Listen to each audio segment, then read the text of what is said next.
Сегодня мы обсудим возможность, механизмы поддержки экономических проектов, которые будут реализовываться в нашей стране. Определим механизмы, я так полагаю, способы. Естественно, здесь представители институтов развития с Российской Федерации. Наши коллеги, я знаю, проработали достаточно предметно с ними вчера. С учетом обращения президента в адрес президента России принято решение по льготному финансированию. Механизм финансирования, механизм льготирования он у нас согласован. Вопрос по самому механизму определения проектов, участия банков, участия здесь государства, республики.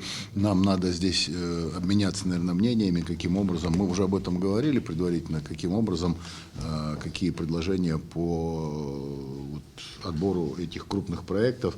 И тут важно мне это понимание банков, чтобы они тоже, собственно, у нас там 3 банка, это ВЭФ, ВТБ и Руссельхоз.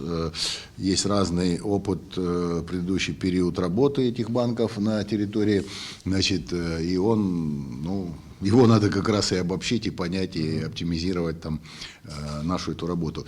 И второй вопрос, который немаловажный, может быть, там более важный, это все-таки работа с МСП, тот механизм с малым и средним предпринимательством, потому что, объективности ради, те механизмы, которые есть на сегодняшний день, на наш взгляд, они недостаточные. Мы тут не вовлекаем банковскую структуру фактически в это.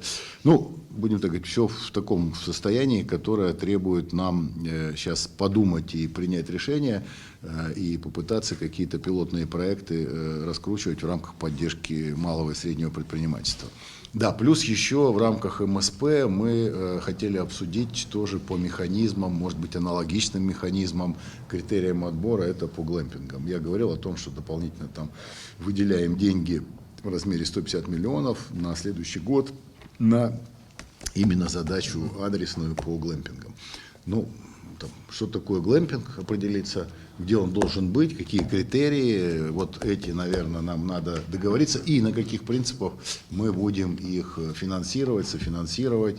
То есть тут вот тоже, собственно говоря, поле для творчества, которое... еще раз, у нас есть опыт и практика по этому, можем поделиться им, вы, может быть, какие-то свои особенности туда предложите добавить. Собственно, вот на этих основных направлениях, мне кажется, они на следующий год для нас должны быть такими базовыми. Если мы отработаем эти все конструкции, модели, то будет хороший результат.